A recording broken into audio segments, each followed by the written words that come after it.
না করে বলছি, উনি যতটা ভুল পদ্ধতিতে বামফ্রন্টের সঙ্গে আঁকড়িয়ে থেকে বিমানবাবুদের উপরে ভরসা করে উনি যে রাস্তায় হাঁটছেন, নিজে নিজে যদি কোনো সিট শেয়ারিং ওনারা সিদ্ধান্ত নেয়, আমি এনাদের কোনো সিদ্ধান্ত সঙ্গে আমার কম্প্রোমাইজ করা সম্ভব হবে না।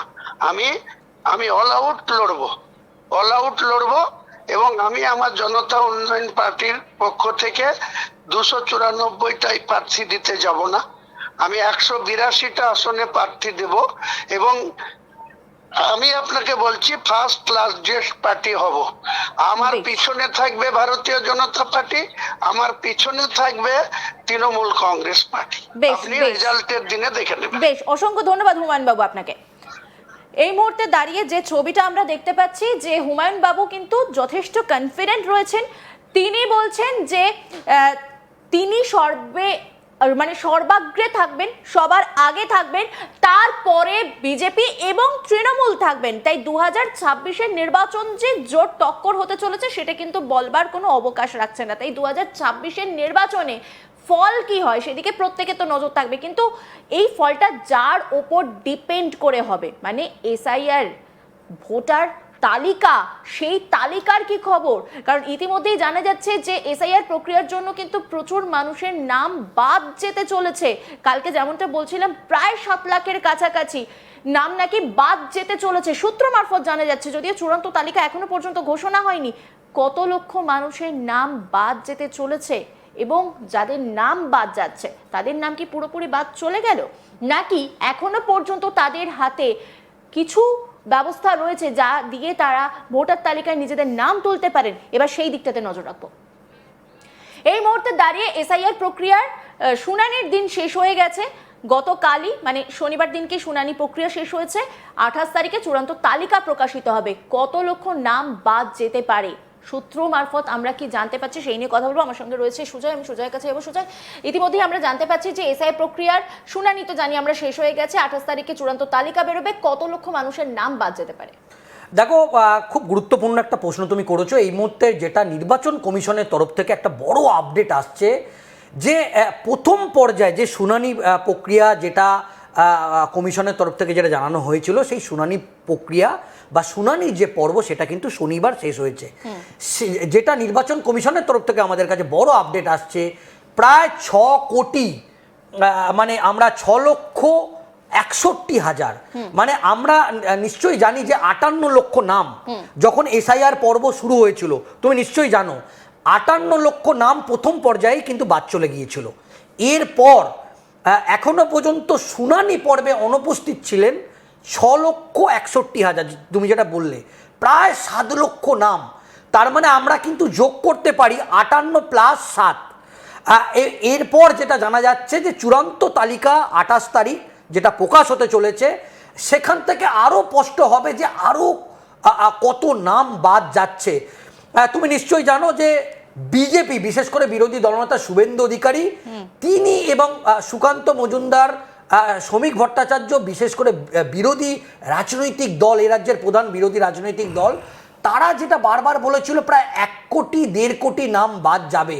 দেখো সুচেতা, এখনো পর্যন্ত চূড়ান্ত ভোটার তালিকা কিন্তু আনুষ্ঠানিকভাবে 28 তারিখে প্রকাশিত হবে, কিন্তু তার আগে প্রথম পর্যায়ে আমরা যেটা জানি যে 58 লক্ষ নাম বাদ গিয়েছে, ফের 6,61,000 নাম যারা এই মুহূর্তে শুনানি পর্বে অনুপস্থিত, মানে 6,61,000 মানুষ, তারা কিন্তু গোটা রাজ্যে শুনানি পর্বে অনুপস্থিত থেকেছে। সব থেকে বেশি রেকর্ড সংখ্যক, প্রায় যেটা জানা যাচ্ছে যে 1,45,000 মতো, প্রায় 1.5 লক্ষ মতো মানুষ উত্তর 24 পরগনায়, যেটা সব থেকে আমরা জানি যে সীমান্তবর্তী যে জেলাগুলোর মধ্যে উত্তর 24 পরগনা একটা থেকে থাকে, এবং নির্বাচন কমিশন প্রথম থেকেই আশঙ্কা করছিল যে এখানে বহিরাগত একটা মানে থাকতে পারে, এবং যেটা বিজেপি বারবার অভিযোগ করছিল যে একেবারে শুভেন্দু অধিকারী কোট আনকোট যে রোহিঙ্গা এবং বাংলাদেশি। দেখো সেটা এই মুহূর্তে উত্তর 24 পরগনা জেলায় সব থেকে রেকর্ড সংখ্যক শুনানিতে অনুপস্থিত, যেটা জানা যাচ্ছে প্রায় 1,46,000 46,000 মতো নাম, এবং দক্ষিণ 24 পরগনা জেলাতেও প্রায় 40 থেকে 45,000 মানুষ অনুপস্থিত। তো এখন এবং কালিম্পং জেলা উত্তরবঙ্গে সেখানেও প্রায় 30,000 40,000 মতো অনুপস্থিত। এ রাজ্যের টোটাল যে সংখ্যাটা প্রায় যেটা জানা যাচ্ছে 6,61,000 মতো নাম, সেটা কিন্তু আমরা যদি গড় ধরি প্রায় 7 লক্ষ নাম আবার কিন্তু বাদ যেতে চলেছে যারা শুনানিতে অনুপস্থিত। এরপর চূড়ান্ত ভোটার তালিকায় তুমি নিশ্চয়ই জানো যে যে বেশ কিছু নির্বাচন কমিশন যে 11টি ডকুমেন্টস, যে ডকুমেন্টস এখানে তোমাকে একটু থামাবো। আমরা একটু আগে একটা জোট নিয়ে কথা বলছিলাম, কারণ ভোটের এই মুহূর্তে একেবারে দোরগোড়ায় আমরা দাঁড়িয়ে রয়েছি। সেখানে দাঁড়িয়ে জোট কি হতে চলেছে, হুমায়ুন কবিরের সঙ্গে জোট কি হতে চলেছে সেই নিয়ে আমরা কথা বলছিলাম। এই মুহূর্তে ফোনে আমাদের সঙ্গে রয়েছেন বিশ্বজিৎ বাবু, আইএসএফ এর যুগ্ম সম্পাদক। নমস্কার, আপনাকে আজ তাক বাংলায় স্বাগত। এই মুহূর্তে দাঁড়িয়ে জোট নিয়ে আপনাদের কি স্ট্যান্ড পয়েন্ট রয়েছে? নমস্কার আজ বাংলার দর্শকদের।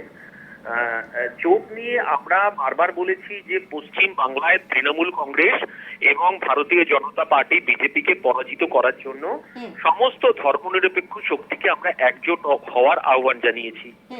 আমরা বামফ্রন্টকেও, বামফ্রন্টের চেয়ারম্যান এবং সিপিএম এর রাজ্য সম্পাদককেও আমরা প্রথম থেকে চিঠি করে আসছিলাম, এবং আমরা কংগ্রেসের যিনি সভাপতি তাকেও আমরা চিঠি করেছিলাম, এবং ছোট ছোট অনেক ধর্মনিরপেক্ষ অর্গানাইজেশন আছে তাদেরকে আমরা চিঠি করেছিলাম যে পশ্চিম বাংলায় দুর্নীতিগ্রস্ত তৃণমূল এবং সাম্প্রদায়িক বিজেপিকে পরাস্ত করার জন্য আমাদেরকে একজোট হওয়া প্রয়োজন।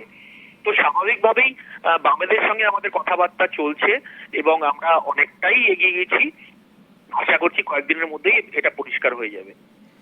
বিশ্বজিৎ বাবু, আমরা যেটা দেখছিলাম যে নৌশাদ সিদ্দিকী স্বয়ং তিনি হুমায়ুন কবির জনতা উন্নয়ন পার্টির সঙ্গে জোট করতে একটা আগ্রহ প্রকাশ করেছিল, এবং আপনাদের মধ্যে বেশ কিছু বিষয়ে একটা আলোচনা হয়েছিল। তাহলে কি এই মুহূর্তে আইএসএফ এবং জনতা উন্নয়ন পার্টির জোটের মধ্যে একটা জটিলতা তৈরি হলো?